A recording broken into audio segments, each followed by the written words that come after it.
Donc uko nyine mumubona niko ameze, reka mvuge ngo n'umwana wo mu mujyi.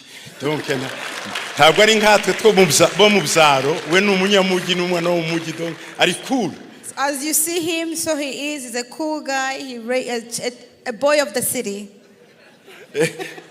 Nawe rwose ni civilized. Anyway, he's civilized than me. Apotre Gitwaza ngira ngo mushimire byimazeyo. Yavuze ko namwakiriye mu biro ndambasaderi mu Birigi. Icyo atavuze nuko mu biro ntago twarimo tuganira amadosiye, twarasenze.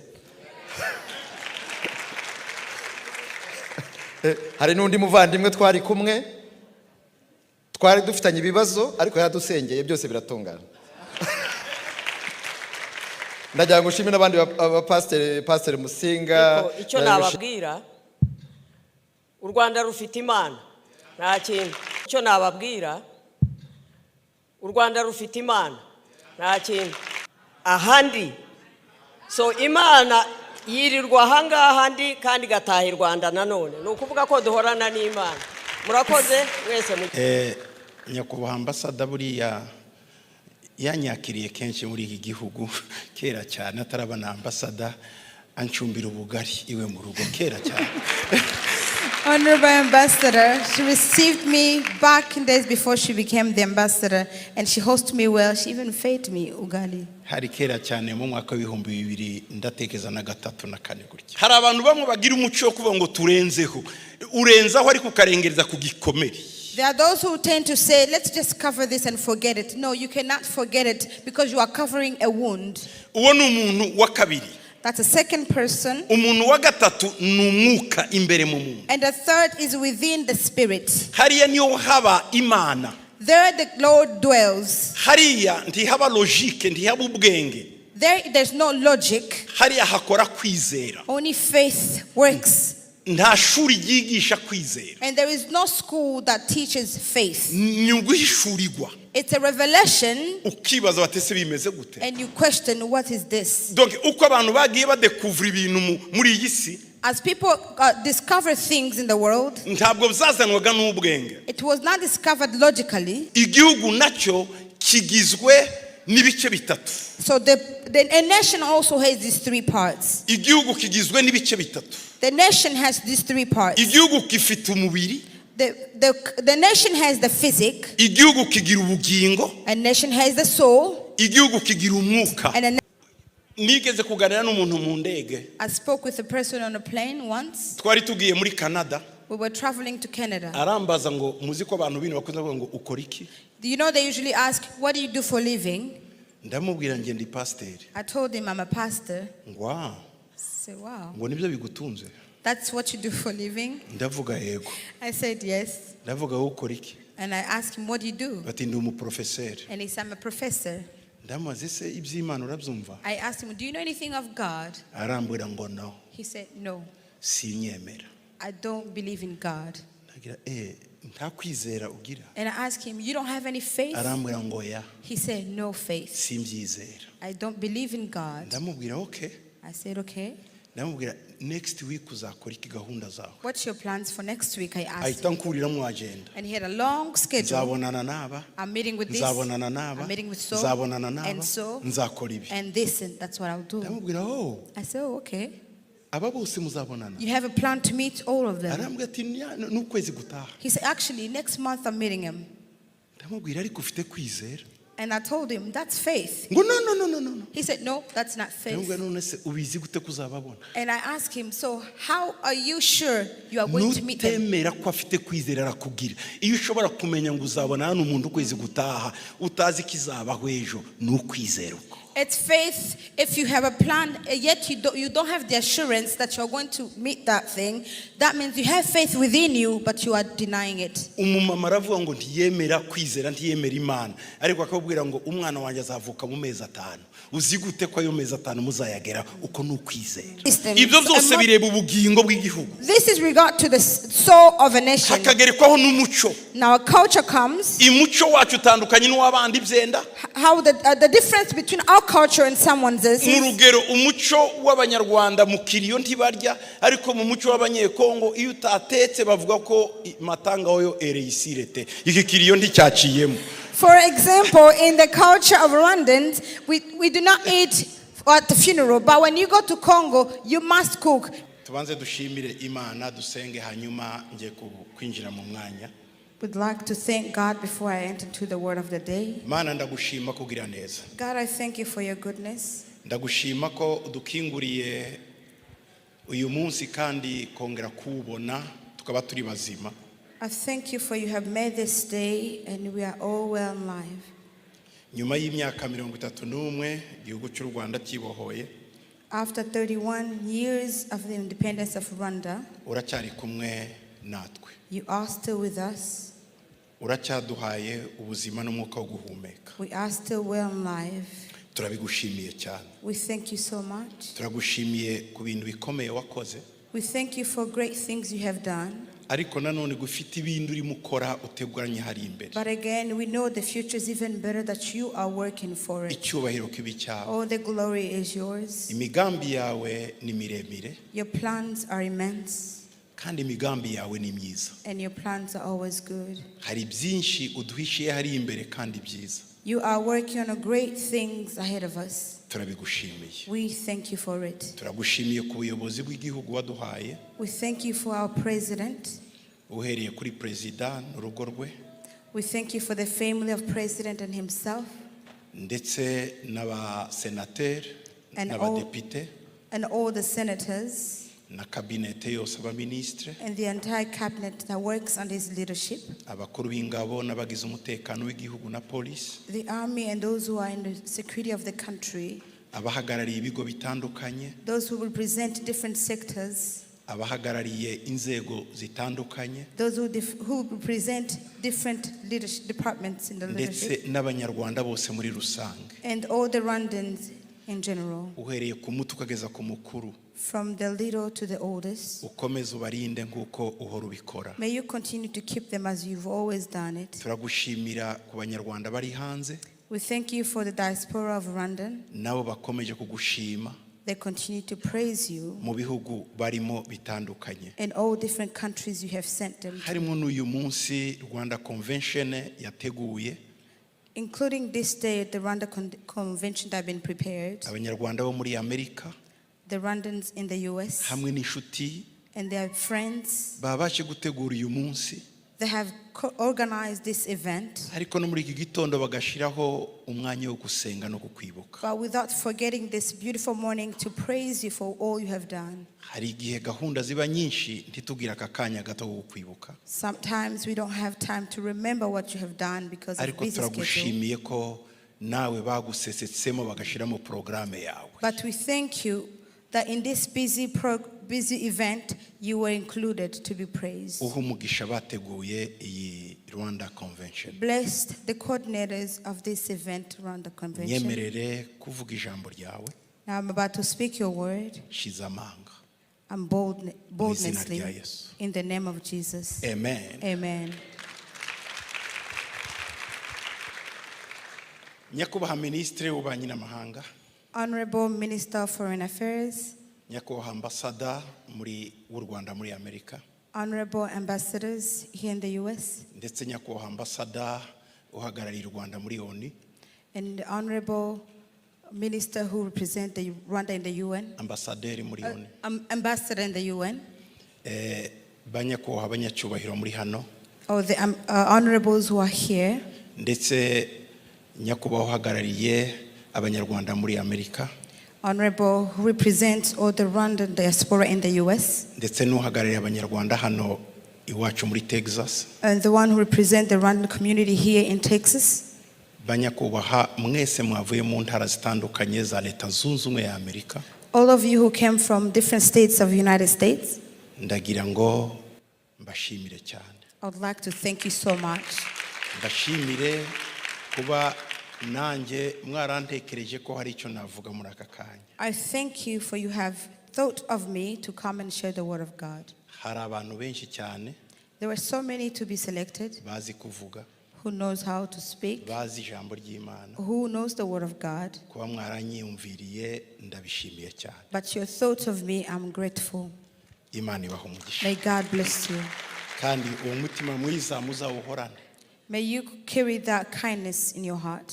Igihe bangejejeho invitation, When I received your invitation, nayakiriye biciye ku duhagarariye hano Manu, I received through the representative of Rwandan community here, Manu. yanterefonye ndi mu modoka, He called me while I was in the vehicle. arambwira ngo hari icyo ngiye kugusaba kandi umpe igisubizo ntutinde. He said, I have a request and please answer me right away. Ndaparika. I pulled over. Numvishe bikomeye, ibaza umukuru wanyu abahamagaye aravuga ngo mfite icyo nshaka kukubaza ubu nyine. I thought it was very serious because he is my leader here, so I had to pull over. Nubwo ari umukristo wanjye ariko niwe uduhagarariye hano muri Texas. Although he's a member of my church, but again, he is the leader who represents all the Rwandan community in Dallas. Ambaza niba nazaba mpari muri ibi bihe. He asked me if I'm available during this conference. Nari mfite gahunda yo kugenda.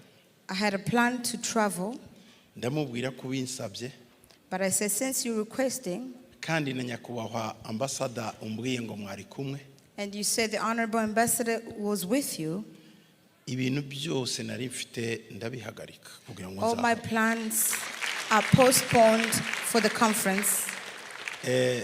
Nyakubahwa ambasada buriya yanyakiriye kenshi muri iki gihugu kera cyane ataraba na ambasada ancumbira ubugari iwe mu rugo kera cyane.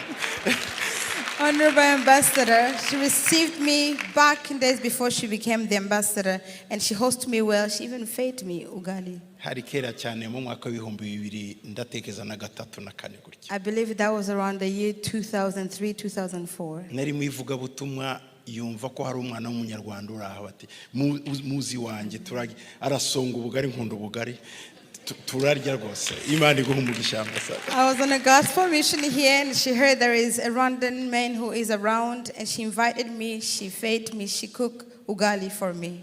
Rero kumva ngo ambasada yantumiye, numvishe nezerewe cyane kuko umutima wanjye uramukunda arabizi. When I heard that the ambassador had invited me to participate in the event, I could not deny the invitation because my heart truly honors and loves her. Mu by'ukuri ntabwo nari nzi ko tuzaba turi kumwe na minister.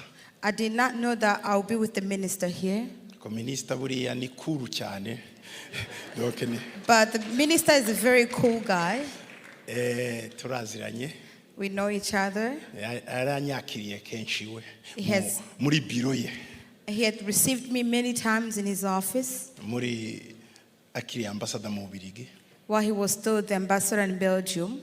Donc uko nyine mumubona niko ameze. Reka mvuge ngo n'umwana wo mu mujyi.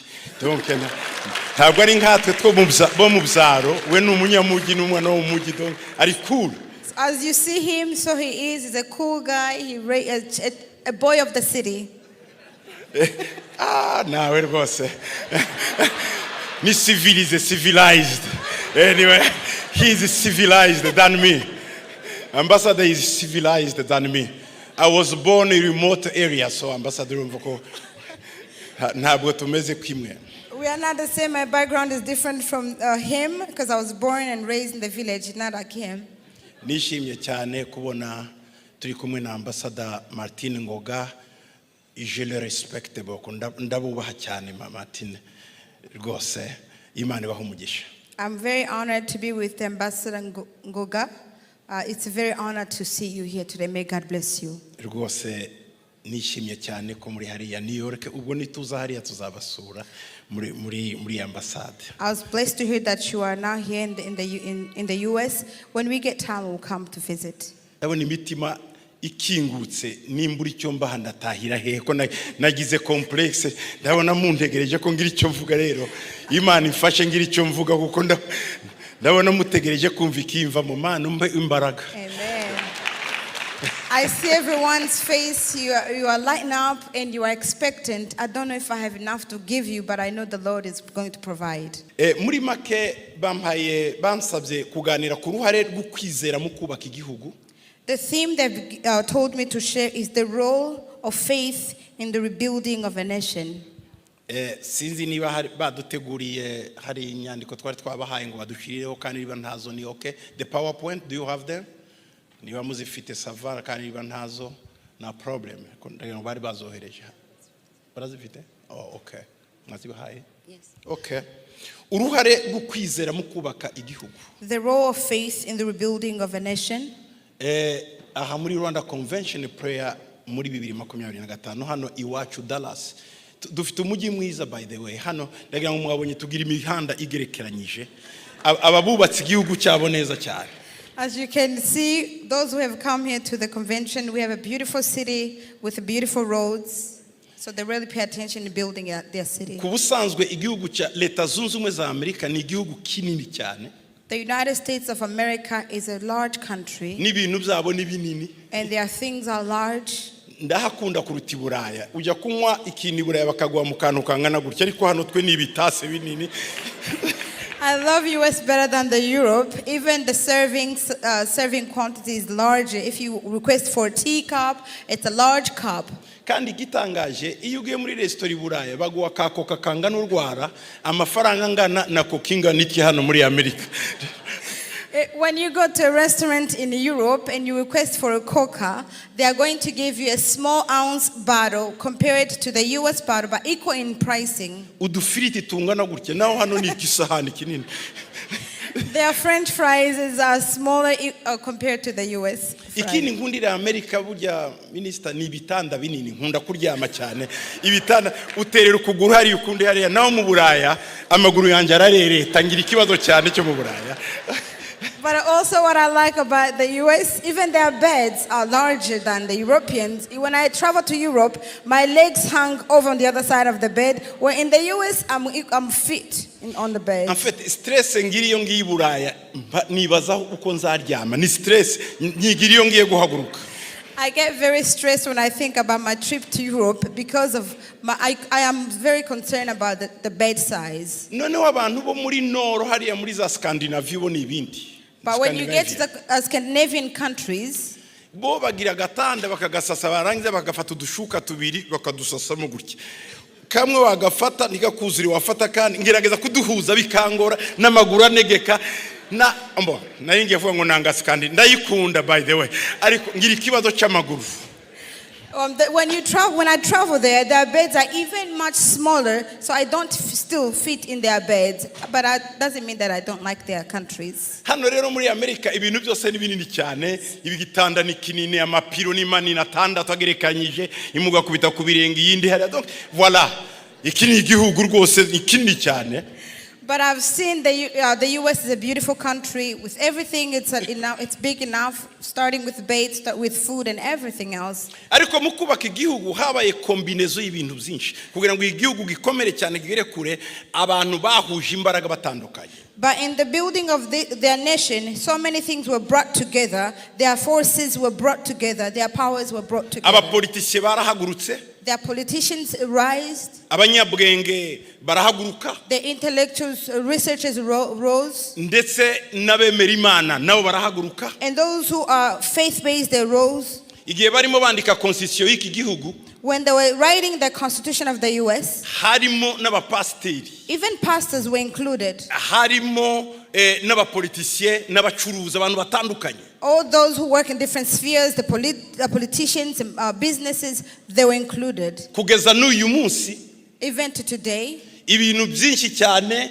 niko bigenda. Narimo minister yambwiye ko bamaze gusinya hariya bahamagaye mu pastor aza kubasengera. Barasenga. Donc muri Maison Blanche. Ibyo ni ibintu bikomeye cyane. Bemera icyo kintu cyane, bemera uruhare rwo kwizera mu iterambere ry'iki gihugu. Many things are done with the faith included. I was sharing the news with the minister. He said after they had signed the agreement, the pastor came and blessed them. So they believe and they trust the role of faith in everything they do. Hari impamvu y'ibyo. There is a purpose behind it. Umuntu harimo ibice bitatu.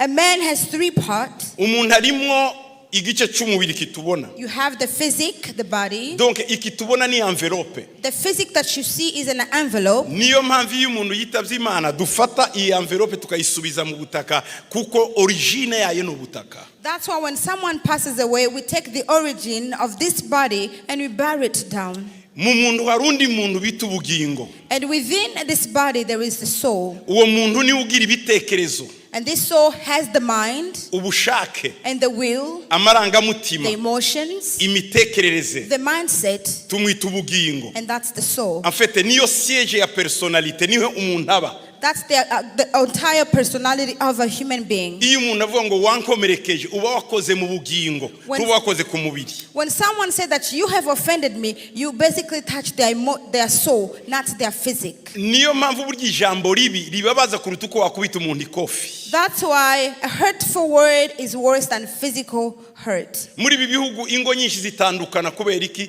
ngo abuse ambwira amagambo mabi. Benshi twarayamenyereye kuvuga ngo nicyo cyatumye wahukana bati aranyabusing naho abandi se ataragukubita ikofi biba byagenze gute. Anyway, donc muri ibi bihugu na maranga mutima komereka. In this Heart. nation, you will see that most of the divorces, they are caused by abuse. And this is not physical abuse. This is a verbal and mental abuse. But some of you maybe are familiar with it. It's because they have touched their soul. Donc mu maranga mutima niho hakomereka kandi hatinda gukira. Then when emotions is hurt and wounded, it takes time to heal. Ushobora gukora ikintu gito ukagera ngo ni gisanzwe kikababaza umuntu imyaka 10 imyaka 20. Your actions may be small but may bring an impact that lasts for years, 20 or more. Hari abantu bamwe bagira umuco wo kuvuga ngo turenzeho. Urenzaho ariko ukarengereza ku gikomere. There are those who tend to say, let's just cover this and forget it. No, you cannot forget it because you are covering a wound. Uwo ni umuntu wa kabiri. That's a second person. Umuntu wa gatatu ni umwuka imbere mu muntu. And the third is within the spirit. Hariya niyo haba Imana. There the Lord dwells. Hariya ntihaba logique ntihaba ubwenge. There's no logic. Hariya hakora kwizera. Only faith works. Nta shuri ryigisha kwizera. And there is no school that teaches faith. Ni uguhishurirwa. It's a revelation. Ukibaza batese bimeze gute. And you question, what is this? Donc uko abantu bagiye badekuvura ibintu muri iyi si. As people discover things in the world, Ntabwo byazanwaga n'ubwenge. it was not discovered logically. Umunyabwenge witwa Archimede. And a scientist called Archimede, yikubise muri baignoire. he fell into the tub. Noneho amazi arazamuka. When the water splitted, Abona ubunini bwe no kugwa mu mazi birangana n'umuvuduko w'amazi wazamuka. he saw the volume of the water that splashed equal to the weight of his body. Aratangara cyane. He got shocked. Avuga ijambo And he said this. Eureka. He said, Eureka. Ndavumbuye. I have discovered. Ati iyo ikintu kimanutse perpendiculaire. Iyo le corps, iyo ikintu kimanutse kigwa hasi mu mazi. Uko amazi azamutse arangana n'amase n'uburemere bwa cya kintu. Aho niho havuye loi de relativité nibyo bakoresheje abanyabwenge batangaje donc kuvumbura kwa Archimede. And he said, so as the volume of the water that splashed equal to the mass of his body. And there, this man, he said, this is where he brought the law of relativity law. Bivuze ngo Meaning this, yaravumbuye. he discovered, Ntabwo yavumbuye kubera ubwenge bwe. he did not discover because of his logics, Kwari ukwizera imbere indani iyo revelation twita guhishurirwa. but it was a revelation that he got within himself. Rero niba umuntu agizwe rero n'umubiri n'ubugingo n'umwuka. So if a man is made up by the body, the soul, and the spirit, Igihugu nacyo kigizwe n'ibice bitatu. so a nation also has these three parts. Igihugu kigizwe n'ibice bitatu. The nation has these three parts. Igihugu gifite umubiri. The nation has the physic. Igihugu kigira ubugingo. A nation has the soul. Igihugu kigira umwuka. And a nation has a spirit. Byenda umubiri w'igihugu niki? What is the physical body of a nation? Imiterere y'ishanga. What is the physical geography of a nation? Donc nibyo twita ubutaka. Hari science yiga ubutaka bita pedology. There is a pedology, which is a study of the soul. Donc buriya butaka tubona. The soil that you see, uriya ni umubiri w'igihugu. that is the body of a Hari nation. inzuzi amazi, hari siyanse bita hydrology. There is hydrology, which is the study of water. Donc biga kubijyanye n'amazi. They will study the water. Ndetse hari abiga imiterere structure y'ubutaka, germophaology. There is also geomorphology, which is the study of earth form and structure. Donc uko relief ifite imisozi ifite amataba, donc forme na structure y'igihugu, iyo ni physique. So they will study the earth forms and the structure, and that is the physical body of a nation. Ariko rero na climatology, uko ikirere kimeze. But there's also climatology, which is the Okay. study of climate. Biga kuri climate. They study the climate. Uko niko bimeze. That's what it is, part of the body. Umuyaga, The wind, ikirere, the weather, ibyo byose. all this. Hariho ndero na biogeography, byo n'ibindi. There is also biogeography. Iyo ni etide yiga impamvu ibiti byabaye aha, amazi akabaha, abantu bagatura hariya. Donc why kuki iki kintu cyatuye hariya? Iyo byose biri muri physique y'igihugu. It's a study of a geographical distributions, and this means they study the influences of animals and plants. Kuki hari inyamaswa ha, abantu batuye ha, ibyo byose. Why there's a plant, why people live here, or animals. Rero iyi si turayibungabunga mu buryo bwa geography, bwa physique. So we take care of this world or the nation physically. Niyo mpamvu haba za ministeri zishinzwe ubutaka, environnement. Donc nukugira ngo barebe physique, barebe imiterere y'igihugu. That's why we have all kind of ministries taking care of the land of the nation. Igihugu nacyo kigira ubugingo. The nation has soul. Igihugu kigira ubugingo, gishobora gukomereka, A nation has a soul and can be wounded or hurt, gishobora kwishima, or it can rejoice. ishanga riranezerwa rikishima. A nation rejoices. Ese ubugingo bw'igihugu ni iki? Now, what is the soul of the nation? Ni imitekerereze, ideology. This is ideology, Iyo ni philosophy. also philosophy. Igihugu kigira ibyo kigenderaho. A nation has ideology. Ntabwo ari ukuvuga ngo ni imisozi, iyo ni physique yayo, ariko igihugu kigira ibitekerezo kigenderaho. Iyo utagendeye kuri ibyo bitekerezo uba ufite ikibazo n'igihugu, kuko uragikomeretsa. Kigira ideology, philosophy. A nation has an ideology, and that's the belief system, that's the mindset. Not just when we talk over the land, it's over the nation. It's not the mountains and things that you see. When you speak ill of a nation, it's hurt. Kigira imyizerere. A nation has a belief system. Bakemera ko twemera ibi ntituzemera, kirazira ikindi kizira. Aho ni mu bugingo bw'igihugu. And they will tell you, this is what we do, and this is how we do it. This is forbidden, and this is not. That is the soul of a nation. Igihugu kigira imyumvire.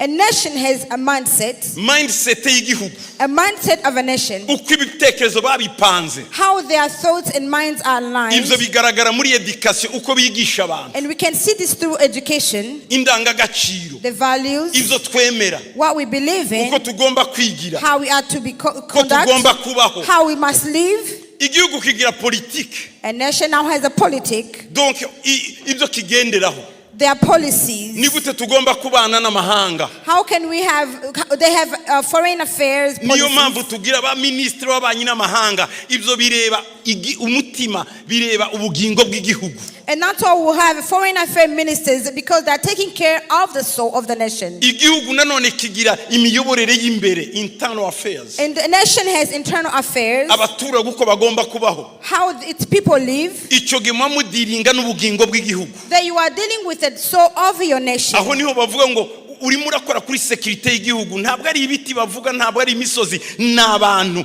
Donc hariya ni muri solo, ni mu bugingo. When they say this is regard to the security of a nation, it's not the physic. This is the soul of their nation. Donc politike ni dushiriraho uburyo politike y'ibintu bigomba gukorwa. So politik is a mountain that establishes how things are to be done. Ubucuruzi bukorwa gute? How business is done. Uburezi bukorwa gute? How education is done. Ndetse na sante imerite. And also their health system. Ibyo byose bireba ubugingo bw'igihugu. This is regard to the soul of a nation. Hakagerekwaho n'umuco. Now culture comes. Imuco wacu utandukanye n'uwabandi byenda. How the difference between our culture and someone's is. Urugero umuco w'abanyarwanda mu kiriyo ntibarya ariko mu muco w'abanyekongo iyo utatetse bavuga ko matanga oyo ereisirete. Iki kiriyo nticyaciyemo.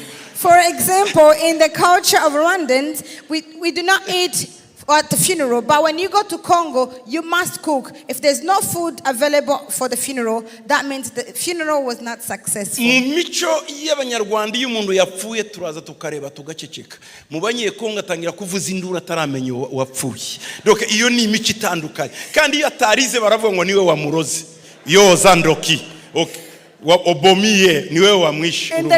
Rwandan culture, when someone passed, you come quietly and you sit and you observe quietly. But in the Congolese culture, you must start crying from the gates or the entrances. If you do not cry, they call you the witch who has killed the person. In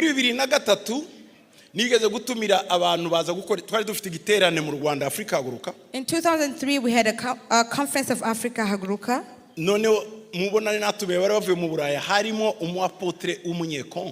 Among the invitees from Europe, there was an apostle from Congo. When he came to Rwanda, he did not know that he is diabetic.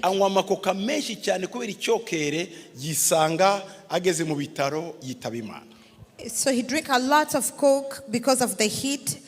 Then he realized he did not know he was sick. Eventually he passed because of the high. And that time it wasn't well. Rwanda and Congo.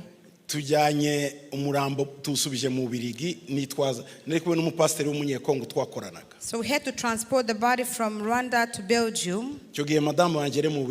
My wife then lived in Belgium. They came to receive us with other Congolese group.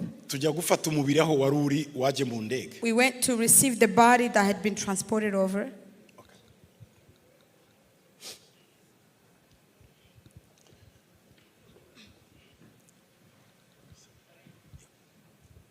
Sorry for the interruption. I'm going to ask everyone that is standing to please exit. The police is here in the building. The capacity is maximized. We need to step out to get more instructions. If you are standing, please step out now, please. Thank you. Sorry for the interruption.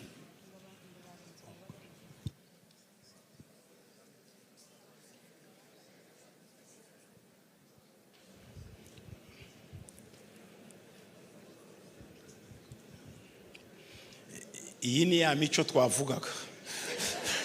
Nk'iwacu nta kibazo kingi ntusemure. Iwacu nta kibazo bipe. Iyi ni ya mico twavugaga. Murabyihanganira nta kundi muza amateka Imana ishimwe ko muri abanyamerika b'abanyarwanda murabyumva. Mwahagarara hari ahandi ndabona.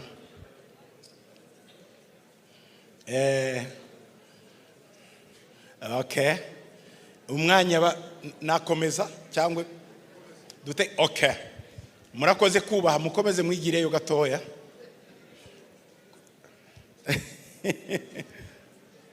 Anyway, reka mvuge cyane nabo hanze mu nyumve muhagazaho. Icyo gihe noneho tujya gufata umurambaho waruri wa mupasteri. So we went and got the body of that pastor who passed away. None icyo gihe bandebye bavuga muri Lingala. When they saw me, they changed and spoke in Lingala. Ntibari bazi ko ndyumva. They did not know that I speak Lingala. Baravuga ngo aba bamwishe. They say these people killed him. Bati natwe icyo dukora. What we will do next? Uyu turamwica. We will kill this one. Nkaba nari kumwe nanone nundi mupasteri w'umunyekongo twakoranaga mu Rwanda. I was also with another Congolese pastor who worked with me in Rwanda. Uwitabye Imana. The one who passed away. Yari wo muri province yiwabo. He was from his province. Ndamwegereye ndamubwira ati wowe. I went and told him. Vuga mu Gikongo. Speak in the Kikongo language. N'ururimi rw'iwanyu muri village. And your village dialect. Umubwire ubabwire ibyabaye. And explain to them what took place. Ngira ngo agiye kubabwira. I thought he was going to arabavuga ati explain. bene data He said, brethren, uyu muntu witavye Imana yampesheje visa yo kuja i Burayi. he said, brothers, this person who passed away, because of him, I got the visa and here I am in the Europe. bati muzi ko nasabye niya Cote d'Ivoire bakayinyima batari ko kubera yapfuye nabonye i Buraya. He said, even the Ivory Coast visa, I was denied, but since from the day he died, I got the European ndamubwiye visa. ati wowe babwire vuga muri ururimi rw'iwanyu nkavuga ikinyarwanda ntyo. But I told him, tell them, explain to them what happened, and I will tell him in banza Kinyarwanda. ureke nshima Imana nakandagiye mu Bubirigi. But he said, no, this is my time. I need to thank God because I am here in the Europe. Anyway, arangije ababwira mu Gikongo. Then he told them in their Kikongo language. Baravuga ngo ngo muri abanyekongo. And then they asked, so you are Congolese as Baravuga ngo well? wi turibo. And he said, yes, we are. Okay. Tugiye kureba umuramba wa Rore. We went to see the body. Binjira bafite respect bavuza induru hari umugore wari iriya yigendera. There was someone who was standing, a woman who was standing outside, but everybody was entering. Ahita kura mu gitenge. She took off her Avuza clothes induru. and shout. Wahageze ahita aryama ku isanduku. When she got there, she laid on the coffin. Mu mutima ndavuga ati wasanga ari we mugore we. In my heart, I thought maybe she is his wife. Icyakora yavugije induru. The way she screamed, Arangije kuvuza induru. after she screamed, Arahindukira. she turned Arambaza ngo uyu wapfuye ninde. and she asked me, who is this dead person? Moto yazanani. Who is he, the one who Ninde? died? Who is he? Wewe za pastor. I told him, Ni this pastor is a pastor who died. Auti wapi? Avuye he? Where is he coming from? Auti Rwanda. And I said, Ngo from bande ko Rwanda. we ngo avuye mu Rwanda we arongera kandi avuza induru ndavuga mbivuga iki Imana yanjye. She screamed again, saying, he's coming from Rwanda. Anyway, ndavuga ko igihugu kigira imico. So I'm saying that a nation has its own culture. Hari ibihugu umuntu arya ari hanze abandi ukinga mbere yo kurya.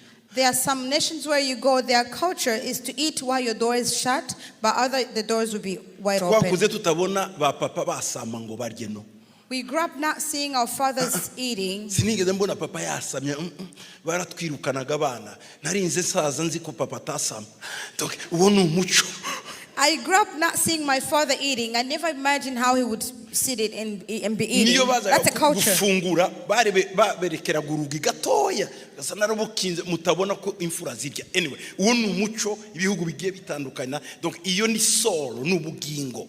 Every culture, every country or every nation has its own culture, and that's part of the soul of a nation. Mu bugingo bw'igihugu habamwo n'umurage.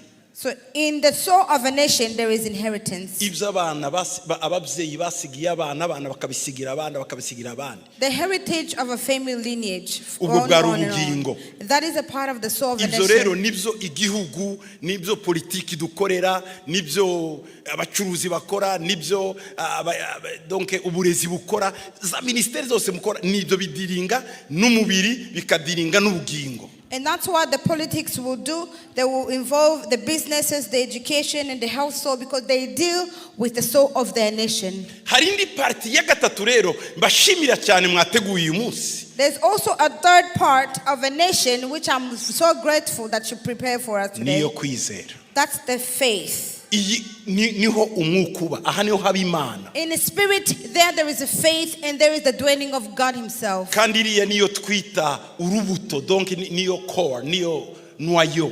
That is the core of a being. Avoka igira imibiri itatu. An avocado has three parts. Igishishwa cy'inyuma. It has outer layer. Uriya mubiri w'inyama. And that's the green outer layer, or the middle layer. And there's a seed. Uru rubuto rero. The seed. Niwo mwuka.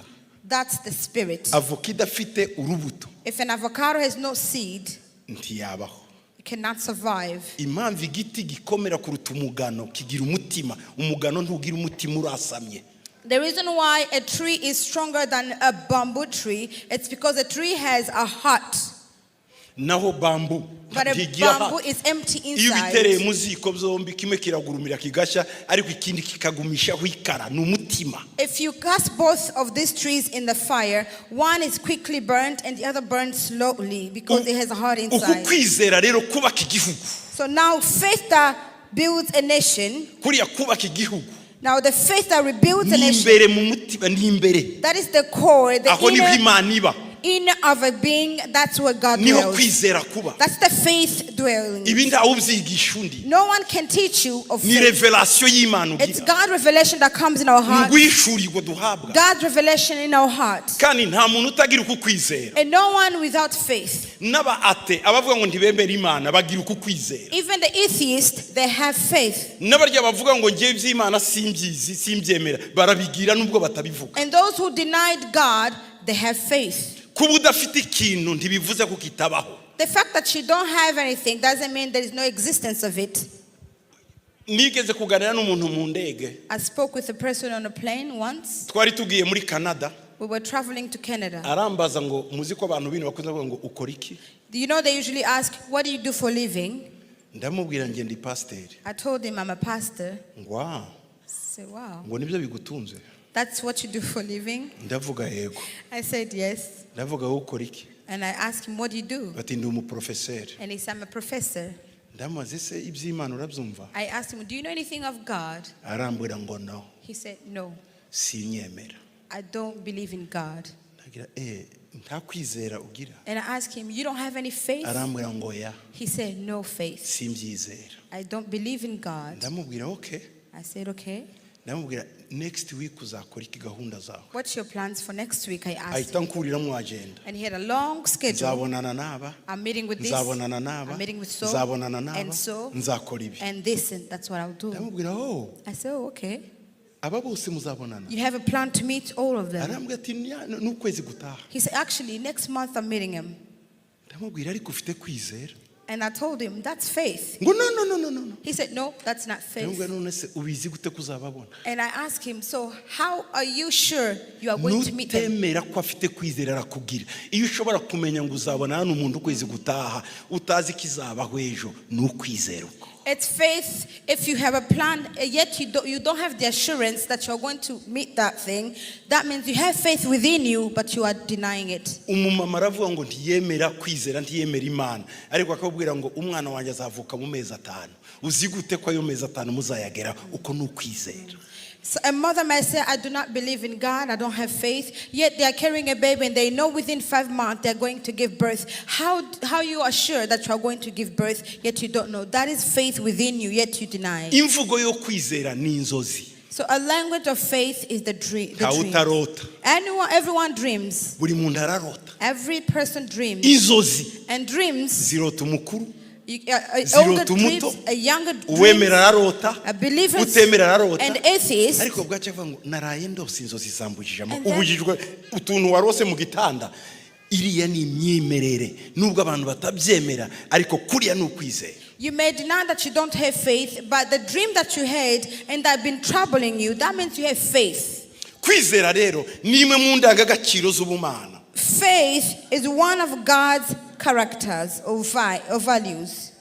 Donc ni indangagaciro z'ubumana. That is divine value. Ibyakozwe n'intumwa Bibiliya tubwira 17. If you read Acts 17, ngo Imana yaremye amahanga yose y'abantu ngo bakomoka ku muntu umwe ibakwiza mu isi yose, ni nayo yashizeho ibihe by'imyaka ko bikuranwa uko yategetse, igabaniriza abantu ingabano zaho batuye. Ni Imana yashizeho amafrontiere. Acts 17:26, the Bible says, and he has made from one blood every nation of men to dwell on all the faces of the earth, and has determined their pre-appointed times and boundaries of their dwellings. Kugira ngo bashake Imana ngo ahari babashe kwibona bakabakabye, kandi koko kiri kure y'umuntu wese muri twe.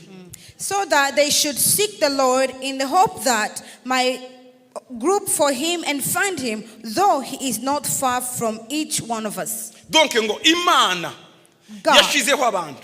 God has brought people. Okay. Imana yashizeho abantu. God brought people, Iduha kwizera. gave us the faith. Ndabasaba ngo I ask you, uko kwizera ntigukutakaze. may you keep this faith. Niko gutuma umuntu abaho. That helps you in your Akomera, existence, that you're established. abaho ejo, You are tomorrow n'ejo here, hazaza. and the future's here. Ndabasabira kwizera, I pray that you have faith, kuzubaka amago, that you are going to have kuzubaka families, igihugu, that's going to build a nation ahari ushakiye Imana. Wherever you seek God, uyishake ukabakaba, seek God to and hari fro. bizagukorera. He is going to bless you. Imana ibampere umugisha May God bless you kandi Imana ibakomeze. and may you Mugire be kwizera. blessed. Reka duhaguruke dusenga Imana. Please rise and pray. with me. Turagushima Mana I thank you, God, kugira neza. for your goodness. Urahambaye, You are great. urakomeye, You are powerful. uri You are igitangaza. amazing. Duhe kwizera kw'imbere Give us faith, n'abatemera and those atheists, bamenye ko batariho ku bwabo, may they know that if they don't live, bamenye ko bariho ku bwabo. but it is you, Icyubahiro kibi cyawe. the glory is yours. Mu izina rya Yesu. In the name of Jesus. Amen. Amen. urakoze cyane. Ntawongera kuvuga nyuma ya Apostle Gitwaza aba yavuze byose. na kimwe rwose, Minister, Ambassador, abantu b'Imana bose bavuze mbere yacu, ngira ngo tugiye kugenda, ariko icyo nababwira, u Rwanda rufite Imana, nta kindi. Mwese mwabivuze, nta kindi kintu. Rwanda has God. Thank you so much for coming. I think we need to say goodbye, but this was an amazing, amazing convention. Kubona twatangiranye no gukora akazi, ariko turangije nanone duhaye igihugu cyacu Imana. Ibyo rero nicyo cyonyine twavuga, kandi ndabashimiye cyane. Ntabwo turi butinde. Abantu ba Texas, Imana ibasigarane, kandi n'abagiye mu Rwanda mwese mugende mukomeye. Murakoze kandi muragahora Imana. Reka ndangirize ku kantu kamwe. Ejo masengesho yavuze bazagira ngo mpora nsitinga amasengesho. Yaravuze ngo Imana yirirwa handa igataha i Rwanda. None yaravuze ngo Imana yirirwa ahandi. So Imana yirirwa hangaha ndi kandi igataha i Rwanda nanone. Ni ukuvuga ko duhorana n'Imana. Murakoze mwese mugende neza. Thank you. Ndashaka yuko mbere ko ndangiza Minister wacu aza kabasezera. Niwe wazanye delegation, kandi anabashimire ku byo mwakoze byose, hanyuma noneho tugiye.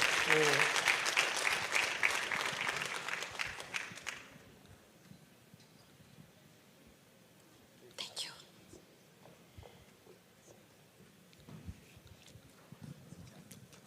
Urakoze Ambassador, ndagira ngo mbere na mbere nshimire abateguye iyi convention, Rwanda Convention, hari RCA hano Dallas, niyo muri Amerika, Manu na Yoyada. Turabashimira rwose ko mwateguye Rwanda Convention, yabaye well attended, kandi mu rwego rwo kwizihiza umunsi wo kwibohora ku nshuro ya 31. Twagize ibiganiro byiza, twarizihije kwibohora ejo bundi, ejo tugira ibiganiro umunsi wose bigamije gutekereza ku iterambere ry'igihugu. None turangije neza iyi convention ni prayer breakfast yo gushimira Imana kuba yarabanye natwe muri iyi minsi 3, kandi kuba yarabanye natwe muri iki gihugu cyacu cy'u Rwanda mu myaka 31 ishize. Ndagira ngo rero dushimire n'abapasiteri babanye natwe, Apotre Gitwaza, ndagira ngo mushimire byimazeyo. Yavuze ko namwakiriye mu biro ndambasaderi mu Bubiligi. Icyo atavuze nuko mu biro ntago twarimo tuganira amadosiye, twarasenze. Hari n'undi muvandimwe twari kumwe, twari dufitanye ibibazo, ariko yadusengeye byose biratungana.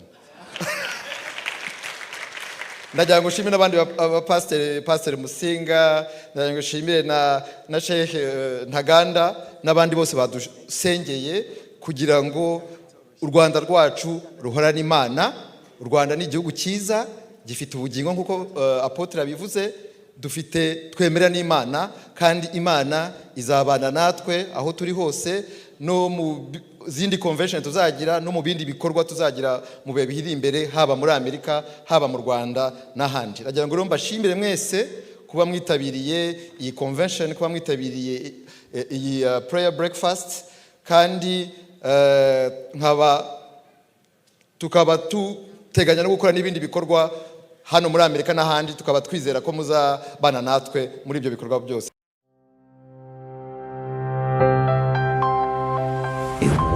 world of stories.